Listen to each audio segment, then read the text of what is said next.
This behind me is Cleveland's new Superman monument, a tribute to where the Man of Steel was created, and this is the iPhone 17 Pro. But the question is, can the iPhone 17 Pro, with its best cameras yet, do justice to a superhero? Well, that's what we're here to find out.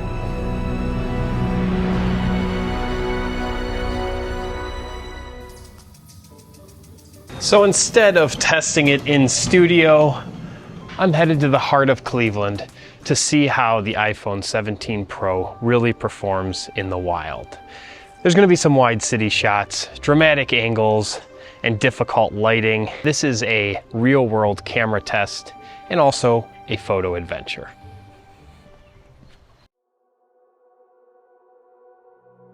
Superman, if you didn't know, was actually dreamed up here in the city of Cleveland in the 1930s by Joseph Schuster and Jerry Siegel.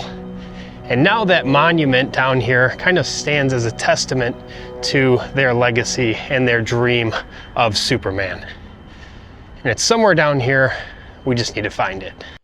Apple has decided to put 5 focal lengths inside of the iPhone 17 Pro. They're all 48 megapixel. They are first the 13mm ultra wide.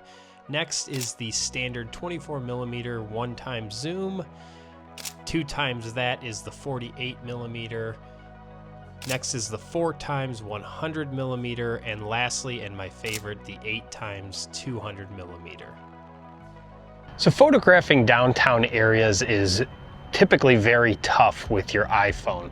There's a lot of harsh shadows, very bright reflections, and usually not a ton of reach with the lenses included on the iPhone. So this is where either the iPhone proves itself or it doesn't.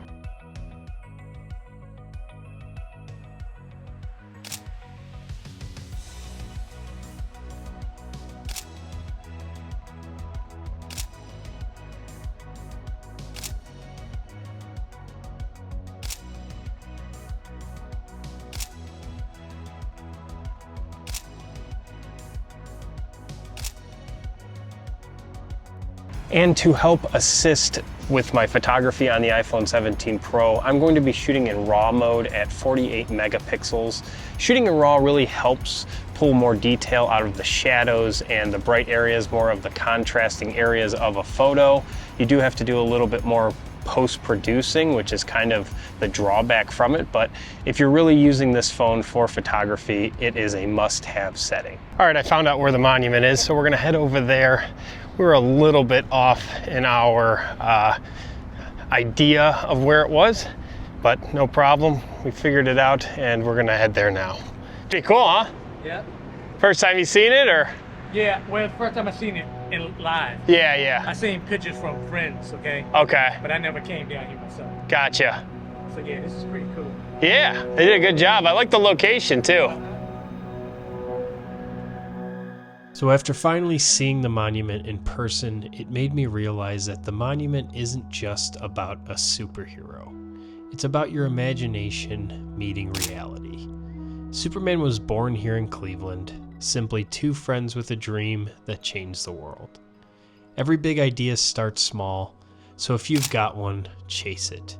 Because even in an ordinary place, extraordinary things can begin.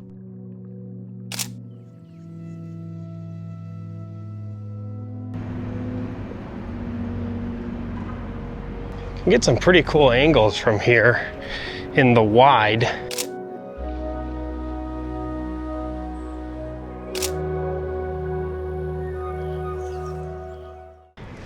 But the problem is when you go to use the point or the 8 times from this angle, all you really get is, instead of the Man of Steel, it's more the buns of steel.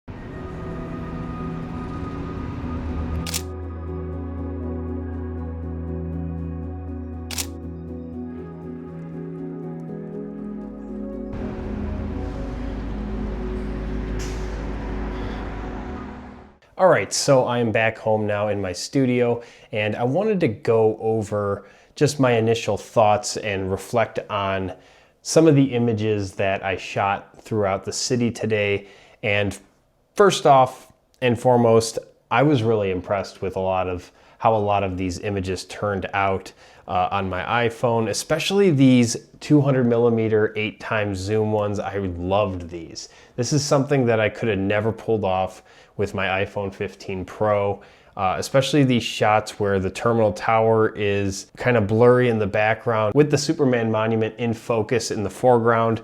I thought that those images were really cool, and it was, in my opinion, right off the bat, is that 8x 200 millimeter zoom was the most fun to use.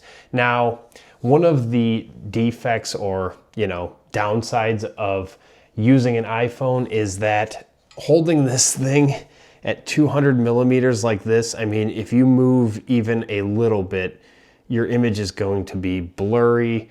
And I really had to kind of like hold this thing up tight like this and kind of just do a thumb capture. And I also noticed that pushing this button sometimes was pretty tough up top. I think the old school way sometimes is just easier of hitting the screen in the middle. Sometimes when you go to do this at 200, that little bit of pressure makes the phone move and screws up your image. So sometimes I think, or a lot of times when you're shooting at 200, just tapping the screen the old school way to take the photo is definitely the best. Now, there is a way to combat that, and one of these Ulanzi and several other companies make these kind of like magnetic attachments that I think are really great for shooting 200 millimeter, because you're pretty much DSLR at this time. I mean, you've got this great handle. You can even, you can obviously use your hand as a second support if you want to on this. It can rotate to vertical really quickly just because it's magnetically on there.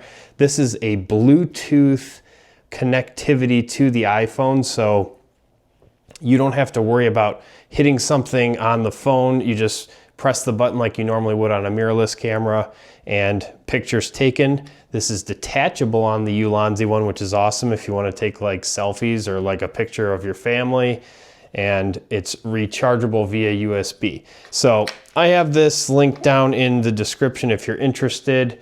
You can purchase it on Amazon, helps the channel out, but it is a great little tool. And then if you really wanted to, or say you don't have like MagSafe, this does fold out also into that old style clamp.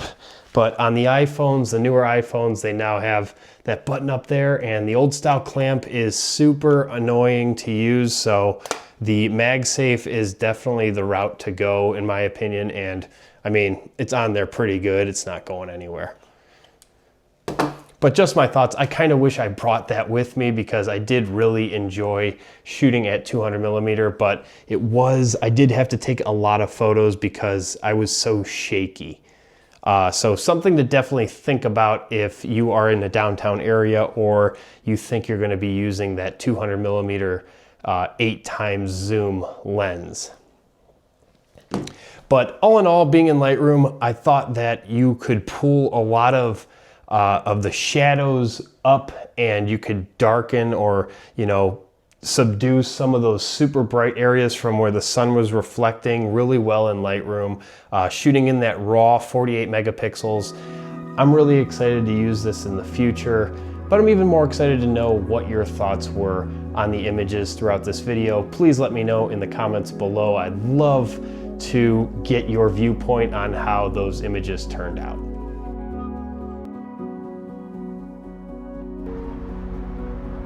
Cleveland gave us Superman, Apple gave us the iPhone 17 Pro, and today the two met in the middle.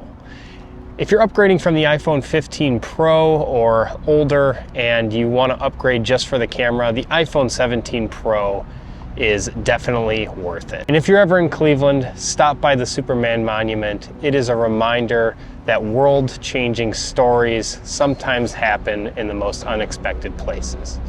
Thanks for watching. I'll see you guys on the next one.